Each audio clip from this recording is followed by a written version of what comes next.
Hello दोस्तों, स्वागत है आप सभी का। तो आज के इस वीडियो में हम लोग जो है यहाँ पे साधारण ब्याज यानी सिंपल इंटरेस्ट निकालना सीखेंगे। ठीक है, तो बेसिक से यहाँ पे हम लोग समझने वाले हैं सिंपल इंटरेस्ट को यानी साधारण ब्याज को। तो सबसे पहले यहाँ पे हम लोग परिभाषा समझते हैं, डिफिनेशन समझते हैं कि आखिरकार साधारण ब्याज होता क्या है और कैसे मिलता है, कितने राशि पर, कौन सी राशि पर मिलता है। ठीक है, यहाँ पे देखिए साधारण ब्याज, जब किसी राशि पर किसी व्यक्ति को जो अतिरिक्त धन मिलता है, यानी आपने किसी व्यक्ति को 5,000, 10,000, कोई भी कितना भी राशि हो सकता है। ठीक है, मान लेते हैं 10,000 रुपये आपने किसी व्यक्ति को दिया, मतलब वो राशि दिया, और उस राशि पर जो है उस व्यक्ति को जो अतिरिक्त धन मिलता है उसी राशि पर, तो उसे हम लोग क्या बोलते हैं, ब्याज बोलते हैं। ठीक है, समझ में आया।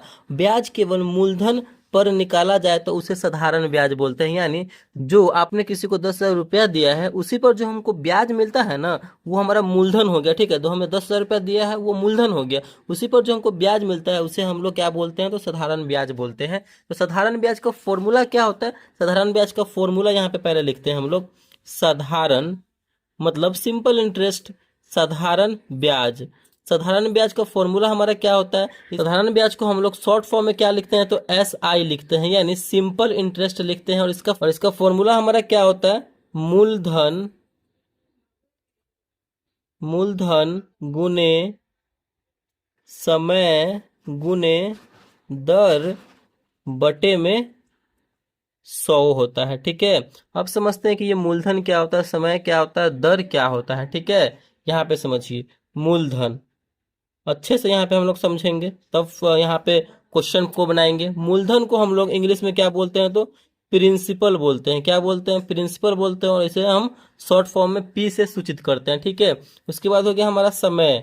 समय को हम लोग क्या बोलते हैं, तो समय को हम लोग इंग्लिश में टाइम बोलते हैं, और ये हमारा T से सूचित होता है। ठीक है, उसके बाद यहाँ पे आता है हमारा दर।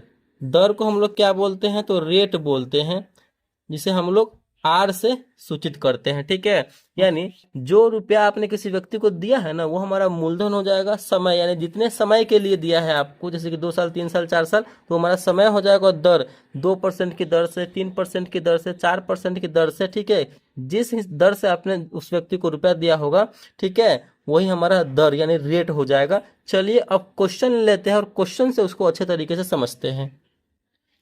देखिए यहाँ पे हमारे सामने क्वेश्चन क्या है, 5,000 रुपया पर 5% वार्षिक दर से 2 वर्ष का हमसे बोला जा रहा है कि साधारण ब्याज हमें निकालना है। ठीक है, जब भी अगर इस तरीके का सवाल आपके सामने आए, सिंपल समझना क्या है यहाँ पे। देखिए 5,000 रुपया पर जितना रुपया पे बोला जाएगा ना, वो हमारा मूलधन हो जाएगा। ठीक है, तो पहले यहाँ पे हम लोग लिख लेंगे, तो मूलधन हमारा क्या हो जाएगा, जितना रुपया पे हमारा जो है ब्याज चलेगा वही हमारा मूलधन हो जाएगा। 5,000 रुपया बोला जा रहा है, तो 5,000 रुपया हमारा जो है यहाँ पे मूलधन हो जाएगा। ठीक है, उसके बाद दर।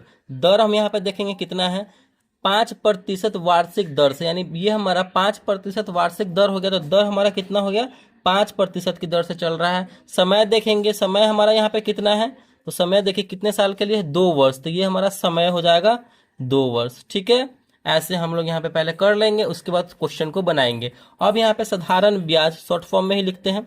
साधारण ब्याज का फॉर्मूला लगा करके क्वेश्चन को सॉल्व करेंगे। साधारण ब्याज बराबर क्या होता है हमारा, मूलधन गुने समय गुने दर बटे में 100 होता है। यही ना हमारा फॉर्मूला होता है, इसी पे बैठा दीजिए। चलिए बैठाते हैं, तो क्या हो जाएगा, मूलधन हमारा कितना है, 5,000 रुपया है, तो यहाँ पे हम लिखेंगे 5,000। ठीक है, गुने है तो गुने, समय हमारा कितना है, 2 है तो 2। उसके बाद दर हमारा कितना है, 5 है, तो 5 प्रतिशत नहीं लिखेंगे। ठीक है, क्योंकि प्रतिशत की जगह नीचे 100 लिखा जाता है, इसीलिए हटता है तो नीचे आ जाएगा 100। अब इसको हम सॉल्व कर देंगे, सॉल्व कीजिए, तो यहाँ पे हो जाएगा हमारा, कैंसिल करेंगे, 2 जीरो से 2 जीरो कैंसिल हो जाएगा, बचेगा हमारा 50 गुने 2 गुने 5। 50 में 2 से गुना करेंगे तो 50 दूना 100, और 100 में 5 से गुना करेंगे तो हो जाएगा हमारा 500। ठीक है, यानी ये जो हमारा 500 निकल के आया है, ये हमारा हो गया ब्याज, यानी ये हमारा साधारण ब्याज हो गया। जब यहाँ पे अगर पूछा जाए कि ब्याज कितना हुआ है, तो यहाँ पे 5,000 रुपया पर 5% वार्षिक दर से 2 वर्ष का साधारण ब्याज कितना हो जाएगा हमारा, यहाँ पे 500 रुपया हो जाएगा। ठीक है, पूरा मिला करके हमारा कितना हो जाएगा, 500 ये और 5,000, यानी 5,500 रुपया हो जाएगा। तो इस तरीके से जो है हम साधारण ब्याज को कैलकुलेट करते हैं। एक और क्वेश्चन ले लेते हैं और उसको समझते हैं।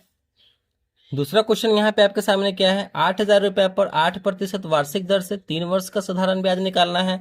तो हमें कुछ लिखने की जरूरत नहीं है, डायरेक्ट फॉर्मूला यहाँ पे हम लोग बैठा देंगे, क्योंकि पता है सब कुछ।